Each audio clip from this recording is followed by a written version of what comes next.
वासुदेवाय। ओम नमो भगवते वासुदेवाय। ओम नमो भगवते वासुदेवाय। नारायणं नमस्कृत्यं नरं चैव नरोत्तमं देवीं सरस्वतीं व्यासं ततो जयमुदीरये। नष्टप्रायेषु अभद्रेषु नित्यं भागवत सेव्या भगवती उत्तम श्लोके भक्तिर्भवति नैष्ठिकी। कृष्णाय वासुदेवाय देवकी नंदनाय च नंदगोपकुमाराय गोविंदाय नमो नमः। हरे कृष्ण। आज संध्या समय भगवद गीता की इस क्लास में आप सभी का स्वागत है और आप सभी का बहुत बहुत धन्यवाद। चर्चा करेंगे श्रीमद् भगवद गीता भगवद ज्ञान चैप्टर 4-7 और श्लोक संख्या नंबर 25। आज का श्लोक इस प्रकार है। न अहम प्रकाश सर्वस्य योग माया समावृता मूढ़ो अयम न अभिजानाति लोको मामयम् अव्ययम्। इस श्लोक का हिंदी अनुवाद। मैं मूर्खों तथा अल्पज्ञों के लिए कभी प्रकट नहीं हूं। उनके लिए तो मैं अपनी अतरंगा शक्ति द्वारा आच्छादित रहता हूं, अतः वे ये नहीं जान पाते कि मैं अजन्मा तथा अविनाशी हूं। इस श्लोक का तात्पर्य his divine grace Jagat Guru Shri Prabhupada ji द्वारा सरल है, स्पष्ट है, ध्यान से सुनने की आवश्यकता है। ये तर्क दिया जा सकता है कि जब भगवान कृष्ण इस धरती पर विद्यमान थे और सबों के लिए दृश्य थे, तो अब वे सबों के समक्ष क्यों नहीं प्रकट होते? किंतु वास्तव में हर एक के समक्ष प्रकट नहीं थे। जब कृष्ण विद्यमान थे तो उन्हें भगवान रूप में समझने वाले व्यक्ति थोड़े ही थे। जब कुरु सभा में शिशुपाल ने कृष्ण के सभाध्यक्ष चुने जाने का विरोध किया तो भीष्म ने भगवान श्री कृष्ण के नाम का समर्थन किया और उन्हें परमेश्वर घोषित किया। इसी प्रकार पांडव तथा अन्य कुछ लोग उन्हें परमेश्वर के रूप में जानते थे, किंतु सभी ऐसे नहीं थे। अभक्तों तथा सामान्य व्यक्ति के लिए वे प्रकट नहीं थे। इसीलिए भगवद गीता में भगवान श्री कृष्ण कहते हैं कि उनके विशुद्ध भक्तों के अतिरिक्त अन्य सारे लोग उन्हें अपनी तरह समझते हैं। वे अपने भक्तों के समक्ष ही आनंद के आगार के रूप में प्रकट होते थे, किंतु अन्यों के लिए, अल्पज्ञ और भक्तों के लिए वे अपनी अतरंगा शक्ति से आच्छादित रहते थे। श्रीमद् भागवतम में 1:8-19 कुंती महारानी ने अपनी प्रार्थना में कहा है कि भगवान योग माया के आवरण से आवृत हैं, अतः सामान्य लोग उन्हें समझ नहीं पाते। ईशोपनिषद में मंत्र 15 भी इस योग माया आवरण की पुष्टि हुई है, जिसमें भक्त प्रार्थना करता है। हिरण्यमयेन पात्रेण सत्य तस्य पीतम मुखम तत्वम उष्णम आपवरिनु सत्य धर्माय तिष्ठ। हे भगवान, आप समग्र ब्रह्मांड के पालक हैं और आपकी भक्ति सर्वोच्च धर्म है। अतः मेरी प्रार्थना है कि आप मेरा भी पालन करें। आपका दिव्य रूप योग माया से आवृत है। ब्रह्म ज्योति आपकी अतरंगा शक्ति का आवरण है। कृपया इस तेज को हटा लें, क्योंकि ये आपके सच्चिदानंद विग्रह के दर्शन में बाधक है। भगवान अपने दिव्य सच्चिदानंद रूप में ब्रह्म ज्योति की अतरंगा शक्ति से आवृत है, जिसके फलस्वरूप अल्प ज्ञानी निर्विशेषवादी परमेश्वर को नहीं देख पाते।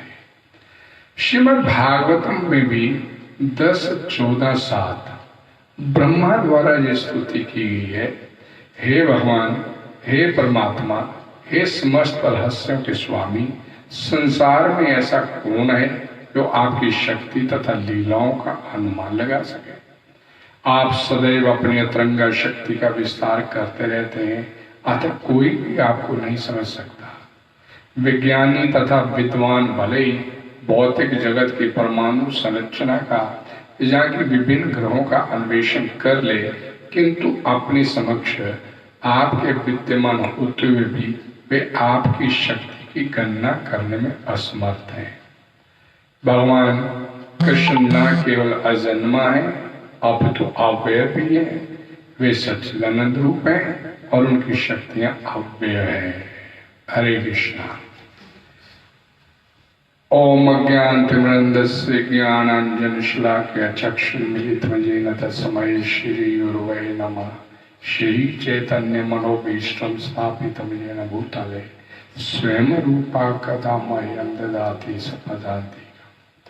नमो विष्णुपदाय कृष्णपृष्ठाय भूतले श्रीमद्भक्ति वेदांत स्वामिनीति नामिने। नमस्ते सरस्वते देवी गौरवाणी प्रचारिणे निर्विशेषा शून्यवादी पाश्चात्य देशधारिणे। वांछा कल्पतरुभ्यश्च कृपा सिन्धुभ्यश्च पतितनाम पावनेभ्यो वैष्णवेभ्यो नमो नमः। जय श्री कृष्ण चैतन्य प्रभु नित्यानंद श्री अद्वैत गदाधर श्रीवासादि गौर भक्तवृंद। हरे कृष्णा कृष्णा कृष्णा हरे हरे, हरे राम राम राम हरे हरे। भगवतवाणी श्रीमद् भगवद गीता की जय। जगत गुरु श्री प्रभुपाद जी की जय। हरे कृष्णा।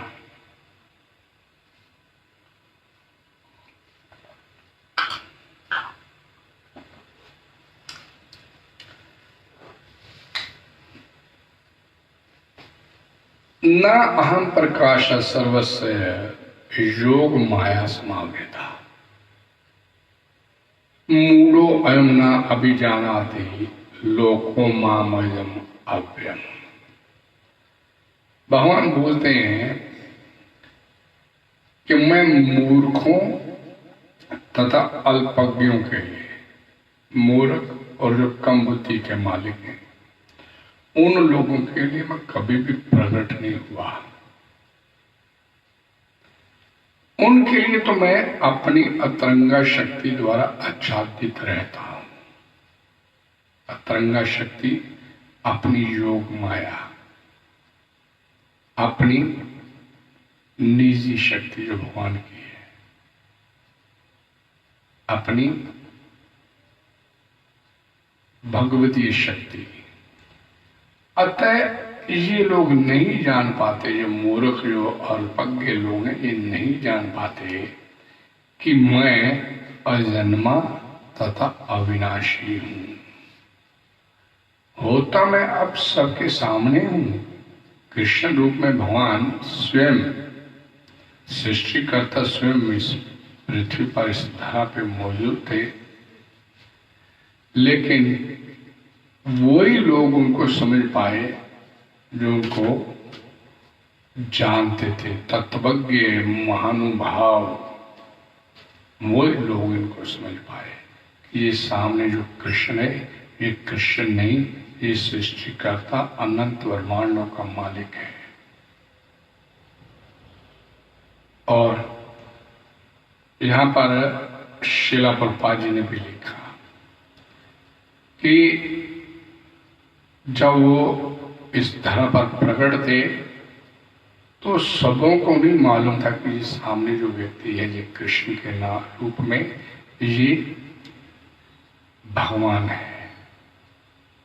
ये जो सामने कृष्ण है, ये ही भगवान है। सभी को नहीं मालूम था, कईयों को मालूम था, कईयों को नहीं मालूम था। और यहां पर जब भगवान श्री कृष्ण, बड़ा सुंदर यहाँ पर प्रभुपाद जी ने एक बड़ा सुंदर एग्जाम्पल कोट किया जहाँ पर कि कुरु सभा में शिशुपाल ने कृष्ण के सभा अध्यक्ष चुने जाने का विरोध किया तो भीष्म ने भगवान कृष्ण के नाम का समर्थन किया, भीष्म पितामह ने, और उन्हें परमेश्वर घोषित भी किया। जब महाराज युधिष्ठिर राजसूय यज्ञ किया तो यज्ञ में जब अग्र पूजा की बात उठी तो किस व्यक्ति की जानी चाहिए, तो उसमें महाभारत में यह वर्णन आता है कि युधिष्ठिर महाराज ने अपने कुरुवंश के सबसे जो वरिष्ठ सदस्य थे भीष्म पितामह, उनसे सलाह मशवरा करते हुए पूछा कि इस राजसूय यज्ञ में किसकी अग्रिम पूजा की जानी चाहिए। तो उस समय भीष्म पितामह ने बतलाया कि इस पूरी समूची सभा में मेरे को सिवाय भगवान कृष्ण के और कोई ऐसा दिखाई नहीं दे रहा जिसकी अग्रिम पूजा की जाए। और भीष्म पितामह के इस समर्थन पर युधिष्ठिर महाराज ने भगवान श्री कृष्ण को अग्रिम पूजा के लिए सम्मानित आसन देते हुए उन्हें यथा योग्य सत्कार करते हुए उन्हें आसन दिया और उनकी अग्रिम पूजा की तैयारी की गई। और उस सभा में जो चेदीराज शिशुपाल था वो इस बात के एकदम विरुद्ध हुआ और भरी सभा में उसने भीष्म पितामह तथा युधिष्ठिर महाराज को धिक्कारते हुए भगवान श्री कृष्ण को फटकारना शुरू कर दिया। उस राजसूय यज्ञ में जिसमें युधिष्ठिर महाराज ने चेदीराज शिशुपाल को एक सम्माननीय आमंत्रित किया था उसे, लेकिन वहीं पर चेदीराज शिशुपाल ने भगवान श्री कृष्ण को फटकारना शुरू कर दिया और ये कहते हुए कि बड़े बड़े महात्माओं राज ऋषियों के उपस्थित रहते हुए राजा के समान राजोचित पूजा का पात्र कृष्ण नहीं हो सकता, क्योंकि उस सभा में उस समय वेद व्यास जी भी विद्यमान थे, नारद जी भी विद्यमान थे और बड़े बड़े महर्षि संत महात्मागण सभी वहां पर विद्यमान थे।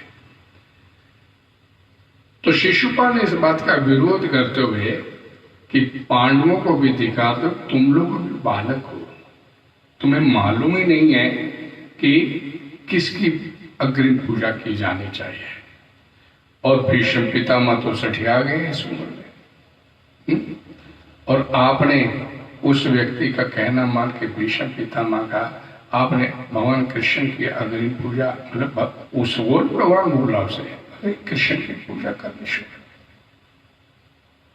और उन्होंने ये बोला, ये ना तो आजू में सबसे वृद्ध है, ना ये कोई राजा है, ना कोई ये वेद ज्ञाता है, वेद पुराणों का ज्ञाता है, बड़े बड़े ऋषि महामुनि यहाँ पर विराजमान है, नहीं वेद व्यास जी को आप ये सम्मान मिलना चाहिए, आपने कृष्ण को सम्मान दे दिया, एक ग्वाले को सम्मान, ऐसा बोलते हुए उसने भगवान कृष्ण की निंदा करना शुरू किया।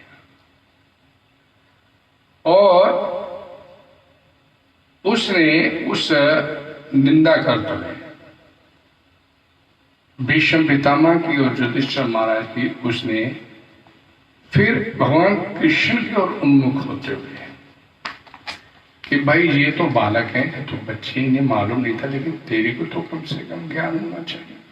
कृष्ण को संबोधित करते हुए कि मैं इस पूजा के योग्य नहीं, तेरे तो कम से कम इस बात का ज्ञान होना चाहिए था, और तुम कैसे उस स्थान पर आकर बैठ गए जिस स्थान पर किसी सम्मानित किसी व्यक्ति की पूजा होनी चाहिए, उसने तुम आकर बैठे। तो उसमें उसने भगवान श्री कृष्ण को काफी अपशब्द बोलते हुए, यहां पर वर्णन आता है श्रीमद् महाभारत में कि एक नपुंसक का ब्याह करना, एक अंधे को शीशा दिखाना और एक राज्यहीन को राजाओं में बिठा देना, जिस प्रकार अपमान है वैसे तुम्हारी ये पूजा भी अपमान है। तुम पूजा के काबिल नहीं हो। शिशुपाल इतने अपशब्द बोलता चला गया। अब क्योंकि वो मेहमान थे धर्मराज युधिष्ठिर के, तो धर्मराज युधिष्ठिर तुरंत अपने आसन से उठ के आए और उन्होंने चेदीराज नरेश को समझाने का प्रयास किया कि आपका ये कहना उचित नहीं है, कड़वी बात कहना निरर्थक तो है ही, अधर्म भी है, और हमारे पितामह भीष्म धर्म का रहस्य न जानते हो, ये भी बात नहीं है। धर्म का रहस्य ये भी जानते हैं, और आप व्यर्थ उनका तिरस्कार मत कीजिए। देखिए, जहां आपसे भी विद्या विरुद्ध बहुत से राजा उपस्थित था, उन्हें भगवान श्री कृष्ण की पूजा बुरी नहीं लगी, और कोई भी व्यक्ति आपके सिवाय सभा में बोल नहीं रहा। इसलिए मैं आपसे निवेदन करना चाहता हूं कि आप अपने अपशब्द कहने बंद कर दीजिए। राजा युधिष्ठिर, सम्राट युधिष्ठिर ने शिशुपाल को भी समझाते हुए प्रयास किया, और उस समय उस सभा में ही भीष्म पितामह फिर एक बार उठे। मैं ये बात क्यों बताने चाहता हूं कि जब पर भीष्म पितामह के जो बताए गए शब्द थे बड़े महत्वपूर्ण थे, क्योंकि भीष्म पितामह हमारे श्रीमद् भागवतम पुराण में 12 महाजनों की जब चर्चा आई, तो इसमें 12 महाजनों में से भीष्म पितामह भी एक महाजन है, जिन्हें भगवान के बारे में पूर्ण ज्ञान है। 12 महाजनों में से भीष्म पितामह भी एक महाजन है, अर्थात उन्हें भगवान श्री कृष्ण के बारे में पूर्ण ज्ञान था कि ये कोई और नहीं, परम सत्य, परम तत्व, परम पुरुष यही भगवान श्री कृष्ण ही है। तो उस समय उन्होंने भगवान श्री कृष्ण की पूजा के संबंध में बोलते हुए बोला कि पूजा करने का एक कारण तो ये है भगवान श्री कृष्ण की कि ये जगत के समस्त प्राणियों के लिए सुखकारी है। ये जो शब्द वहां पर हमारे ग्रंथों में इस्तेमाल किए गए, जो भीष्म पितामह ने बोले, और समस्त श्रेष्ठ पुरुष उनकी पूजा करते हैं। जितने लोग हैं उन सब के बच्चे बच्चे की परीक्षा हमने ले ली। यश, शूरता और विजय में कोई भी भगवान श्री कृष्ण से बढ़कर नहीं है। यहाँ पर भीष्म पितामह ने भगवान शब्द कहकर श्री कृष्ण की इस अग्नि पूजा का दोबारा समर्थन किया कि भगवान श्री कृष्ण से बढ़ के और कोई नहीं है। दान, कौशल, शास्त्र ज्ञान, शूरता, संकोच, कीर्ति, बुद्धि, विनय, लक्ष्मी, धैर्य, तुष्टि, पुष्टि, सभी गुण भगवान श्री कृष्ण में नित्य निरंतर निवास करते हैं। परम ज्ञानी श्री कृष्ण हमारे आचार्य, पिता और गुरु हैं, और ये ही परम पुरुष भी है, और यही भगवान भी है। अब देखिए, भीष्म पितामह इस बात का अनुमोदन करते हुए कि श्री कृष्ण की अग्रिम पूजा उस सभा में होनी चाहिए, और उन्होंने इस बात को घोषित किया कि हम जिसकी अग्रिम पूजा कर रहे हैं वो व्यक्ति कोई और नहीं, ये सृष्टिकर्ता, अनंत ब्रह्मांडों का मालिक भगवान श्री कृष्ण है। इस बात को उन्होंने वहां पर बोला, और उन्होंने आगे बोला कि सूर्य, चंद्रमा, ग्रह, नक्षत्र, दिशा दिशा सब के सब श्री कृष्ण में स्थित है। जैसे वेदों में अग्निहोत्र, छंदों में गायत्री, मनुष्य में राजा, नदियों में समुद्र, नक्षत्रों में चंद्रमा, ज्योतिष चक्र में सूर्य, पर्वतों में मेरु और पक्षियों में गरुड़ श्रेष्ठ है। वैसे ही त्रिलोकी की उद्धर मध्यम और अधोलोक रूप त्रिविधि गतियों में भगवान श्री कृष्ण ही सर्वश्रेष्ठ हैं। इनसे बढ़कर ना तो कोई है ना कोई होगा।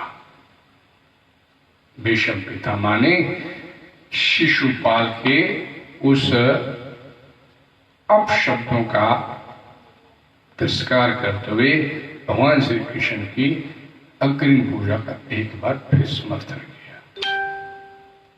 और उस सभा में वहीं पर मौजूद नारद मुनि जो कि वहां पर मौजूद थे और भगवान श्री कृष्ण की अग्रिम पूजा हो रही थी और वो बड़े प्रसन्न चित्त अवस्था में बैठे इस अग्रिम पूजा को बड़े भाव से दर्शन कर रहे थे इनका, उन्होंने स्पष्ट शब्दों में वहां कहा कि कृष्ण की सर्वज्ञता त्रिलोक प्रसिद्ध है। और उन्होंने सबके सामने स्पष्ट शब्दों में कहा कि जो लोग कमल नयन भगवान श्री कृष्ण की पूजा नहीं करते उन्हें जिंदा रहते हुए भी मुर्दा ही समझना चाहिए। ये सब के ऊपर लागू होता है, हम सब के ऊपर।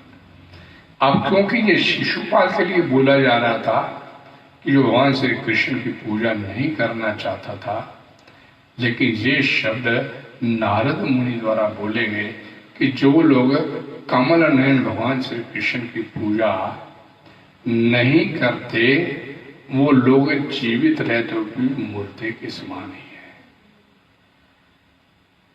इसलिए उनके साथ तो कभी बात भी नहीं करनी चाहिए, ऐसा कहते हुए उन्होंने युधिष्ठिर महाराज की ओर देखा।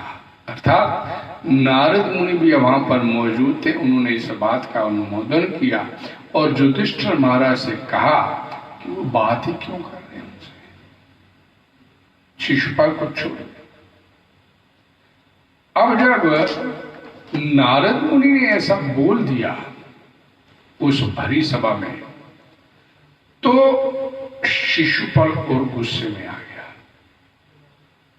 वो तो भगवान को भगवान नहीं समझ रहा, वो तो एक साधारण व्यक्ति समझता है और साधारण मनुष्य समझते हुए कि ये तो साधारण सा ग्वाला है। और उसने वहां पर मौजूद जो उसके कुछ पक्ष के राजा लोग वहां पर मौजूद थे उनको भड़काना शुरू कर दिया कि अब भी इस राजसूय यज्ञ में भगवान श्री कृष्ण की जो अग्रिम पूजा की जा रही है इसे खारिज किया जाए और उस राष्ट्र यज्ञ में युद्ध करने के लिए षड्यंत्रकारी बातें करनी शुरू कर दी। अब युधिष्ठिर महाराज बड़े विचलित हो गए और भीष्म पितामह के सामने गए कि यह स्थिति बिगड़ती जा रही है और अगर इस स्थिति को भी काबू में नहीं किया तो राष्ट्रीय यज्ञ जो हम करने जा रहे हैं, जो हो रहा है, वो खंडित ना हो जाएंगे। तो भीष्म पितामह ने वहां पर महाराज युधिष्ठिर को बोला कि जैसे सिंह सोया हुआ होता है तो कुत्ते भौंकते हैं, लेकिन सिंह के जागने पर सब कुत्ते वहां से भाग जाते हैं। इसलिए यही स्थिति अभी ऐसी है, भगवान कृष्ण कुछ कह नहीं रहे, इसलिए आप इस बात की चिंता नहीं करें। भगवान कृष्ण जो हमारे बीच में मौजूद है, हमारे सबसे बड़े हितैषी है। इस राजसूय यज्ञ में कोई विध्वंसकारी कार्य हो वो नहीं होने देंगे, आप निश्चिंत रहें और देखिए क्या हो रहा है। उस समय भीम जो युधिष्ठिर के छोटे थे उन्होंने तुरंत गुस्से में आ गए और उन्होंने भगवान श्री कृष्ण की निंदा करने वाले शिशुपाल का वध करने के लिए तैयारी किया। तो भीष्म पितामह ने तुरंत भीमसेन को रोक लिया। उस समय हमारे ग्रंथों में वर्णन आता है कि भीष्म पितामह ने बतलाया भीमसेन को कि आपको कुछ करने की आवश्यकता नहीं है, भगवान श्री कृष्ण अपने आप सब कुछ कर लेंगे। आप कृपया शांत बैठिए, भगवान बैठे हैं, सबके हितैषी है, हमारे शुभकारी हैं, इसलिए आपको चिंता करने की आवश्यकता नहीं। और उस समय भीमसेन को भीष्म पितामह ने बतलाया कि जब शिशुपाल, चेदीराज शिशुपाल का जब जन्म हुआ था तो इसकी 3 आंख थी और 4 हाथ थे, और जब माता के गर्भ से बाहर आया था तो माता उस रूप को देखकर भयभीत हो गई थी। माता उस रूप को देखकर बड़ी भयभीत हो गई। तो उस समय आकाशवाणी हुई कि ये तुम्हारा पुत्र, डरो मत, ये तुम्हारा पुत्र एक बहुत बड़ा राजा होगा और इसकी आप में इससे भयभीत मत होगा। तो उस माता ने उस आकाशवाणी होने वाले उस स्रोत से पूछा था कि जिसने मेरे पुत्र के बारे में जो भविष्यवाणी की है वह कोई भी हो, चाहे भगवान है, चाहे कोई देवता है, कोई यक्ष है, कोई भी है, मैं उससे ये जानना चाहती हूं और कि इसकी मेरे इस पुत्र की मृत्यु कैसे होगी। इस अद्भुत जो चेहरा लेके पैदा हुआ जो मेरा पुत्र, इसकी मृत्यु कैसे होगी। तो उस भविष्यवाणी ने, जो आकाशवाणी जो हुई थी उस समय, उसने फिर उत्तर देते हुए कहा कि जिसकी गोद में जाने से इसके 2 हाथ और 1 आंख गायब हो जाएंगी, ये अपने नॉर्मल जो स्वाभाविक स्वरूप है इसका उसमें आ जाएगा, उसी के हाथों इसकी मृत्यु होगी। उसके बाद उसकी माता ने शिशुपाल को, जो बच्चा था, जन्म लिया था, और जन्म लेने के बाद हर एक की गोद में उसको बिठाना शुरू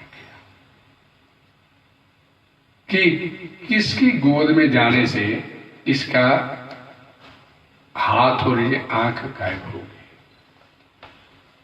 भगवान श्री कृष्ण, जो कि शिशुपाल की माता, जो इनकी बुआ थी, शिशुपाल की माता भगवान श्री कृष्ण की बुआ थी, लगती थी रिश्ते में। और जब भगवान श्री कृष्ण और बलराम अपनी बुआ से मिलने के लिए गए तो बातों बातों में उनकी बुआ ने शिशुपाल को भगवान श्री कृष्ण की गोद में भी बिठाया, और जैसे भगवान श्री कृष्ण की गोद में शिशुपाल बैठा, तुरंत उसके 2 हाथ और उसकी 1 आंख गायब हो गई। अब माता, उसको पता चला कि इसके हाथों मेरे पुत्र का मृत्यु हुआ, ये तो मेरा भतीजा है। तो उसे उन्हें बड़ी प्रार्थना किया कि तू इसका कोई भी ये अपराध करे तो इसके अपराध को क्षमा कर देना। तब भगवान श्री कृष्ण ने अपनी बुआ से ये वादा किया था कि ऐसे अपराध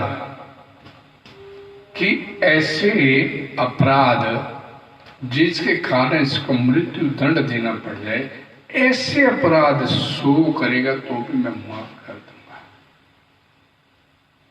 कि अब शिशुपाल उस राजसूय यज्ञ में भगवान श्री कृष्ण की जितनी भी निंदा कर सकता था करता चला गया, और भगवान श्री कृष्ण उस भरी सभा में सिर्फ मुस्कुराते रहे। और उस समय जब भगवान श्री कृष्ण ने देखा कि इसके 100 अपराध हो गए और अब आगे 1 अपराध और कर दिया इसने, तो भगवान श्री कृष्ण ने उसी भरी सभा में बैठे हुए अपने सुदर्शन चक्र का आह्वान किया और सुदर्शन चक्र को आदेश दिया शिशुपाल का सर धड़ से अलग कर दिया जाए। और ये शिला प्रभुपाद ने ये कथा जो अपने इस तात्पर्य में अपने जो इसका उल्लेख किया वो मैं बता रहा हूं कि वहीं पर मौजूद जितने कुरुवंशी थे उन सब ने देखा कि भगवान श्री कृष्ण के सुदर्शन चक्र के चलने से शिशुपाल का सिर धड़ से अलग हो गया और उसके शरीर से एक ज्योति निकली जो सभी वहां पर मौजूद थे, जितने भी लोग वहां पर मौजूद थे उनके सबके देखते देखते वो ज्योति भगवान श्री कृष्ण के चरण कमलों में विलीन हो गई। अब भगवान होने का और कौन सा प्रमाण चाहिए था? और शिशुपाल को मालूम था कि मेरी मृत्यु कृष्ण के हाथों होनी है,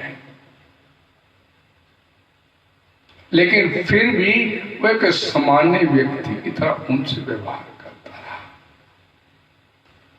उसके जन्म पे ही उसको घोषित कर दिया गया था कि जिसकी गोद में जाएगा, तब देखिए सारी कथाएं बताती है।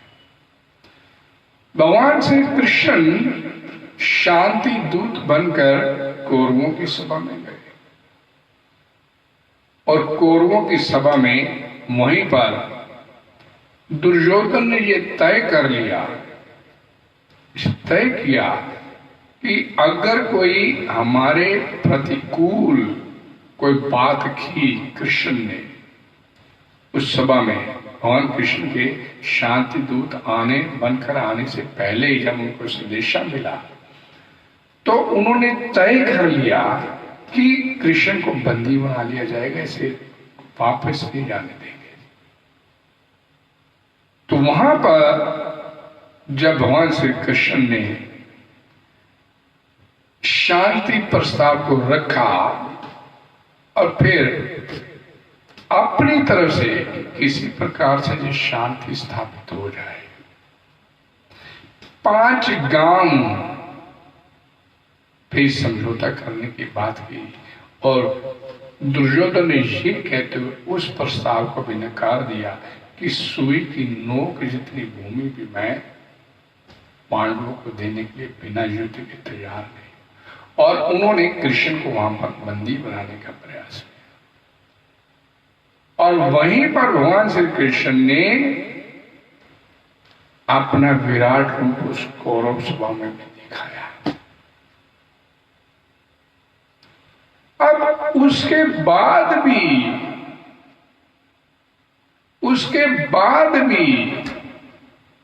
उस विराट रूप को देखने के बाद उस कुरु सभा में दुर्योधन फिर भी भगवान को नहीं समझ पाए, तो जहां पर वो लगा मूढ़ो वयम, मूढ़ा लोग जो है ना अपनी जाना, और उसी के सामने भगवान बोलते हैं, उन्हीं लोगों के लिए बोलते हैं न अहम प्रकाशा सर्वस्य योग माया समावृता,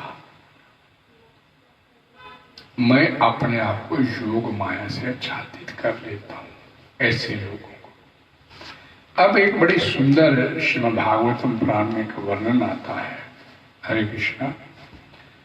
श्रीमद् भागवतम पुराण में एक बड़ा सुंदर वर्णन आता है, एक श्लोक आता है, मल्ला नाम अश्विनी नाम नरवरा स्त्री नाम समरो मूर्तिमान गोपा नाम स्वजनोस्ताम क्षिति भुजाम शास्ता समपित्रो शिशु मृत्यु भोजपते विराट विदुषाम तत्वम परम योगी नाम वृष्णि नाम पर देवता इति विदितो रंगम गत साग्रजा। अर्थात इस श्लोक का मतलब क्या है, इसका अर्थ क्या है? यह श्लोक उस समय बोला गया श्रीमद् भागवतम पुराण में जब भगवान श्री कृष्ण वृंदावन को छोड़ के मथुरा आए और मथुरा की उस रंगशाला में प्रवेश किया, यहाँ पर उनको राजा कंस ने, उनके मामा जो राजा थे कंस, उनको मारने के लिए वहां बड़े बड़े मल वहां पर बिठाए हुए थे। मल्ला नाम अश्नी नृ नाम नरवरा, अर्थात जब भगवान कृष्ण अपने बड़े भाई बलराम के साथ उस अखाड़े में प्रविष्ट हुए, ध्यान से समझिए श्लोक को, तो विभिन्न वर्गों के लोगों ने कृष्ण को भिन्न भिन्न रूपों में देखा।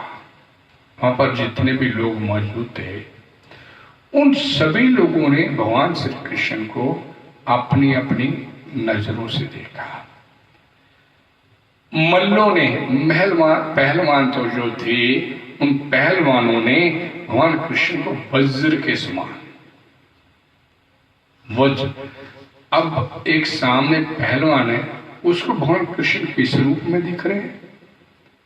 अरे यार इतना सॉलिड बॉडी, पहलवान की तो अपनी बॉडी सॉलिड है।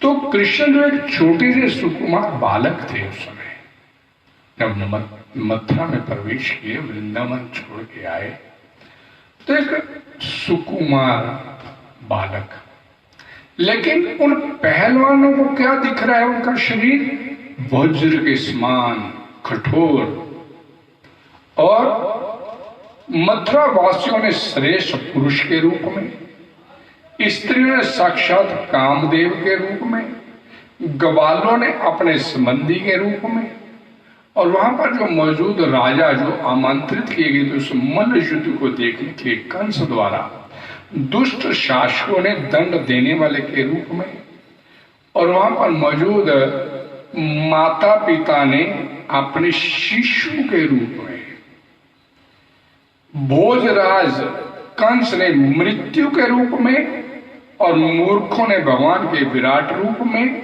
और योगियों ने परम ब्रह्म के रूप में, तथा वृष्णियों ने अपने परम आराध्य देव के रूप में भगवान श्री कृष्ण के दर्शन किए। जाकी रही भावना जैसी दिन मूर्त देखी जैसी भावना जीवात्मा की, भगवान वैसे ही उसको देखने के लिए बन जाते हैं। पहलवानों के लिए वो पहलवान बन गए, अब उनको पहलवान दिख रही है, और इतनी सॉलिड बॉडी, इनसे टकराना है। और जितने और वहां पर जितने तरह तरह के लोग बैठे थे, उनको भगवान उन्हीं उन्हीं रूपों में देखे, जिस जिस रूप में उन्होंने भगवान को देखने का प्रयास किया।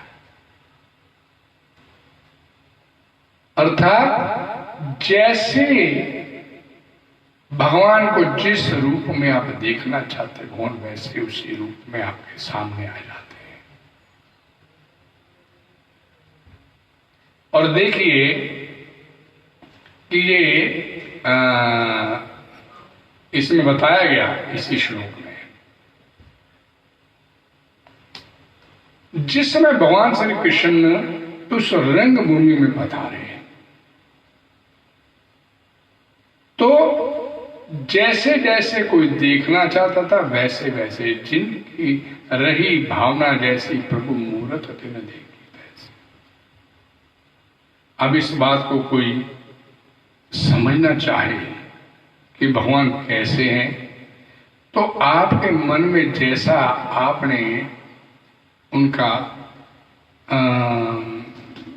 चित्र अंकित करके रखा है, वैसे उसी रूप में आपको भगवान के दर्शन होगा। लेकिन जो भगवान को साधारण व्यक्ति समझते, भगवान नहीं समझते, उनको फिर भगवान के रूप में दर्शन भी नहीं देते।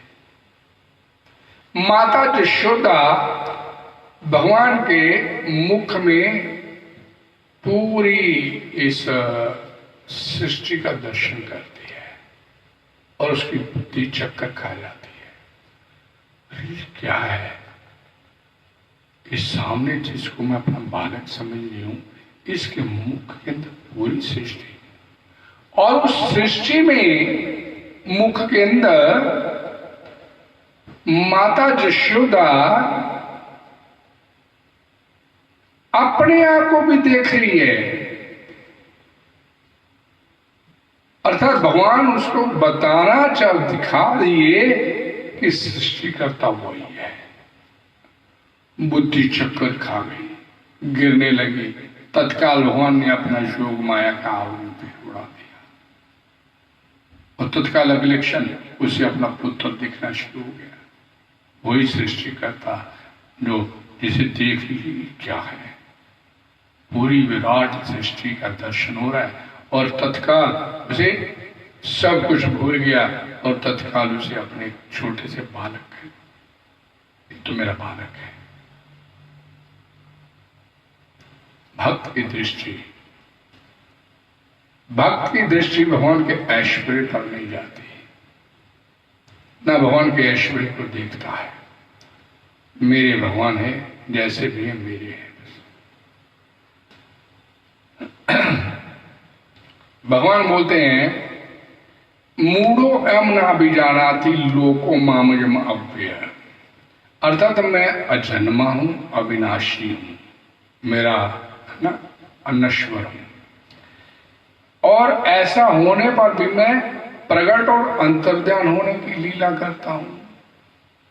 मैं कभी प्रकट हो जाता हूं, कभी अंतर्ध्यान हो जाता हूं, अर्थात जब मैं अवतार लेता हूं और अव्यय रहता हूं, अभी अंतर्ध्यान हो जाता हूं। और जैसे सूर्य भगवान उदय होते हैं, अस्त होते हैं, हमारी आंखों के सामने आते तो उदय होते हैं, अस्त होते हमारी आंखों से ओझल हो जाते हैं, छिप जाते हैं। ऐसे ही मैं केवल प्रकट और अंतर्ध्यान होने की लीला करता हूं और कुछ नहीं है। हूं मैं अजन्मा, हूं मैं अविनाशी, लेकिन मैं ये लीलाएं करता हूं। मानुषम देहम स्थिता अनुग्रहाय भक्तानां मानुषम देहम स्थिता भजते तादर्शी क्रीड़ा। देखिए कैसे भगवान आपको बता दे, वो ही भगवान को समझ सकता है जो भगवान को समझना चाहता है। या श्रुत्वा तत्परो भवे, भगवान ऐसी लीलाएं करते हैं मनुष्य देह जब लेकर आते इस धरा पर, ऐसी लीलाएं करते हैं जिनको सुन करके श्रुत्वा या भजते, उनका भजन गाकर, उनकी सेवा करके, तत्परो भवेत, इस भाव सागर को पार किया जा सकता है। लेकिन ये बात भक्त होने के बाद ही समझ में आती है। जब आप अपने आप को कृष्ण भावना भावित स्थिति में लेकर आते हैं तो आपको ये बात समझ में आएगी। लेकिन अगर आप शुष्क चिंतन जब दार्शनिक विचारों से भगवान को समझने का प्रयास करें तो आपके ऊपर से सब बातें निकल जाएंगी। एक भक्त ही भगवान के इस तरह समझ सकता है, भगवान की दिव्य लीलाओं को समझ सकता है, भगवान की लीलाओं की दिव्यता को समझ सकता है, भगवान ही जान सकता है। और अभक्त जो है उसके लिए भगवान ने ये श्लोक बोल दिया, मूढ़ो एम ना विजानाति, नहीं जान पाएंगे, नहीं जान पाएंगे, वो भगवान को नहीं समझ पाएंगे। यहां क्या बोला गया, न अहम प्रकाश सर्वस्य योग माया समावृता, अर्थात कि मेरे को जो अज अविनाशी भगवत रूप से जानना अथवा मानना चाहते ही नहीं। अरे अरे नहीं नहीं यार, क्या भगवान कृष्ण को भगवान बोल देते हो यार, वो तो एक महापुरुष थे बस। बड़े बड़े विद्वान इस भारत में सर्वोच्च एक पदवी पर रहते हुए एक विद्वान ने भगवद गीता की टिप्पणी करते हुए भगवान को निराकार ही बोल दिया, भगवान तो निराकार है। अब आप एक बात को ध्यान से समझिए कि अगर भगवान निराकार ही है, भगवान निराकार ही है, तो भगवद गीता के मायने ही बदल जाते हैं। भगवद गीता के मायने ही बदल जाते हैं,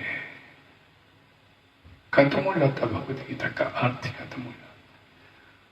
पूरी भगवद गीता में भगवान श्री कृष्ण ने सब जगह पर अहम बीज प्रतिपिता, मैं बीज प्रतिपिता, अहम बोला।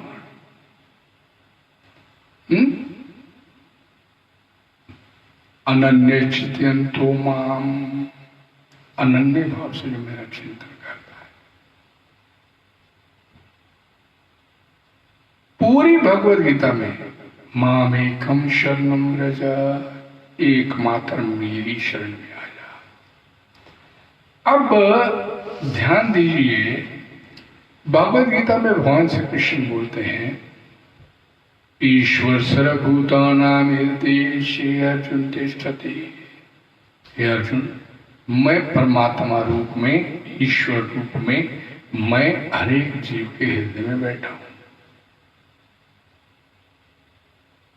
मैं परमात्मा रूप में हृदय में, प्रत्येक जीव के हृदय में मैं बैठा हूं। और अगले श्लोक में बोल दिया भगवान ने, इसी श्लोक को बोलने के साथ ही तमेव शरणम गच्छ, हर प्रकार से तो उसकी शरणागति जा, स्वीकार कर। ओ भाई, अर्जुन की तो बुद्धि चक्कर खा गई। हरेक जीव में परमात्मा रूप में बैठे भगवान, और भगवान अब कृष्ण बोलते हैं कि तू उसकी शरण में जा जो हरेक जीव के हृदय में बैठे। वो तो चुप कर गया, कुछ बोल ही नहीं पा रहा, समझ नहीं आ रही उसको ये क्या बोल दिया भगवान श्री कृष्ण कि तमेव शरणम गच्छ, उसकी शरण में जा। और जब भगवान ने देखा कि अर्जुन को ये बात हजम नहीं हुई, तो अगले श्लोक में भगवान श्री कृष्ण ने बोला, क्योंकि तू मेरा मित्र है, तू मेरा सखा है, तू मेरा भक्त है, अपने हित के लिए मेरे से सर्वोत्तम टॉप मोस्ट सीक्रेट ज्ञान मैं तेरे को देने जा रहा हूं, सुन। अर्जुन चक्कर खा गया, ये क्या बोल रहे भगवान कि उस परमात्मा की शरण में जा, तमेव शरणम गच्छ। और जब भगवान ने बोला अब सुन, सुमन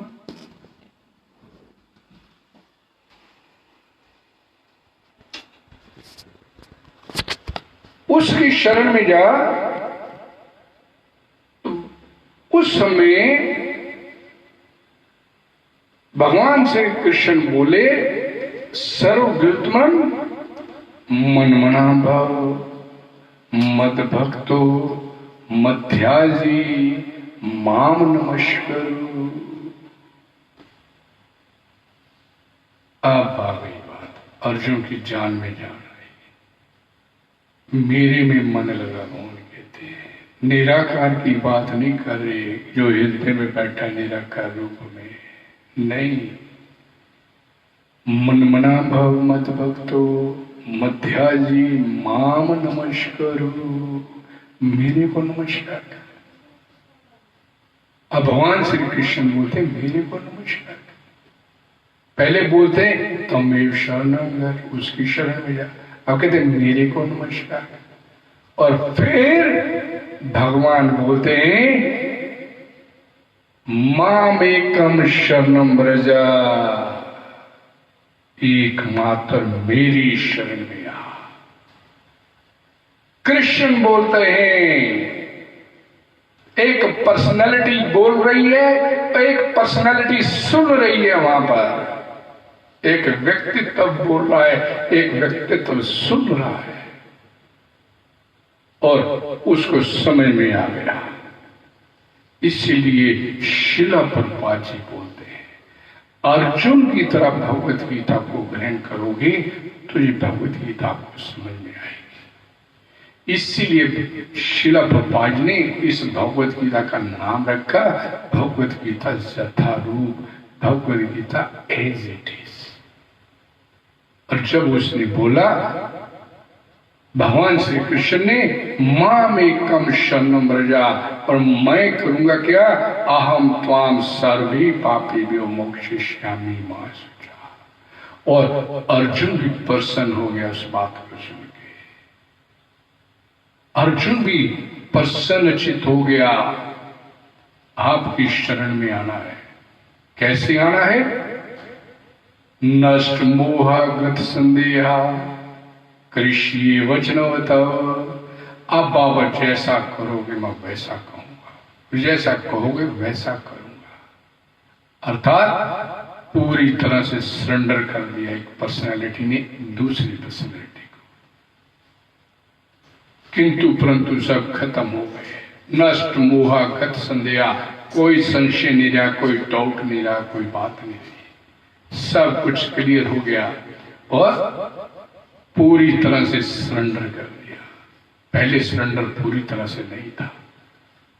हम पढ़ते हैं भगवत गीता में, अर्जुन बोलता है अहम त्वाम प्रपन्नम, मैं अब आपकी शरण में। लेकिन अगले श्लोक में बोलता मैं युद्ध नहीं करूंगा। जब भाई तू शरण में आ गया तो फिर तेरा फैसला क्यों आ गया बीच में? मैं युद्ध नहीं करूंगा, इस समय शरण में नहीं था।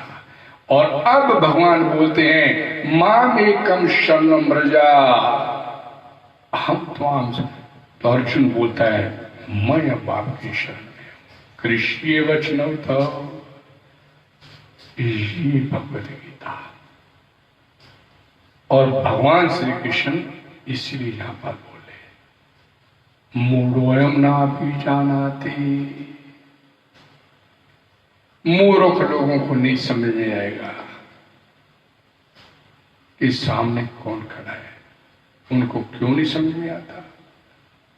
क्यों नहीं आता उनको समझ में? इसीलिए नहीं आता क्योंकि वो भगवान को अजन्मा अविनाशी मानने जानने के लिए तैयार ही नहीं है।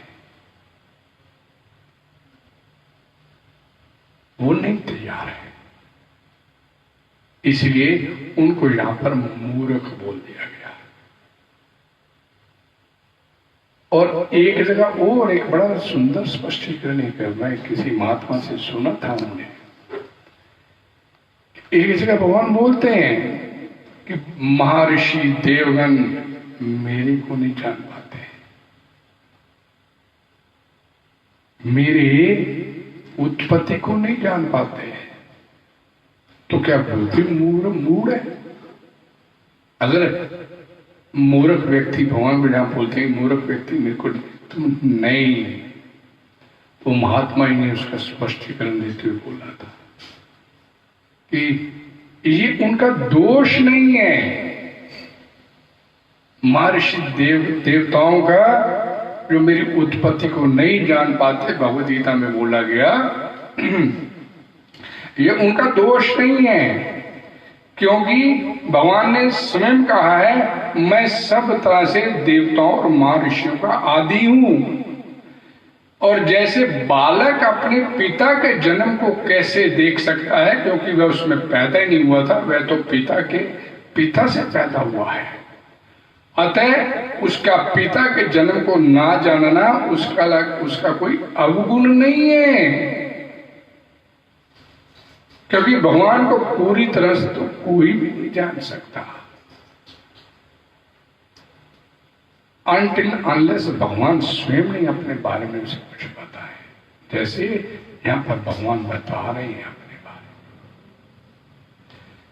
और भगवान के प्रकट होने के को कोई सर्वथक कोई भी नहीं जान सकता, लेकिन उनका दोष नहीं, अवगुण नहीं है उनके अंदर। लेकिन यहाँ पर दोष है, अवगुण है, क्योंकि वो जानना मानने के लिए भगवान को तैयार ही नहीं है, ये उनका दोष है।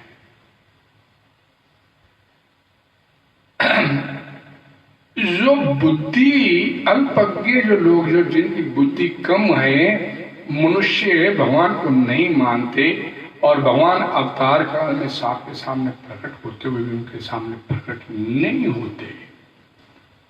तो एक बड़ा महत्वपूर्ण श्लोक है श्रीमद् भागवत गीता का, ये यथा माम पर पढ़ते तांस तथा भजाम्य। जो भगवान को जिस रूप में, भगवान भी उसी रूप में उसके आगे यथा तथा, ये यथा माम प्रपद्यन्ते तास तथा, जैसे को तैसा करते। हरे कृष्णा हरे कृष्णा हरे कृष्णा कृष्णा कृष्णा हरे हरे, हरे राम राम राम हरे हरे। जगद्गुरु श्री प्रभुपाद जी की जय, भगवतवाणी श्रीमद् भगवत गीता जी की जय। कल फिर इसी स्थान पर आपसे कल मुलाकात करेंगे। धन्यवाद। हरे कृष्णा।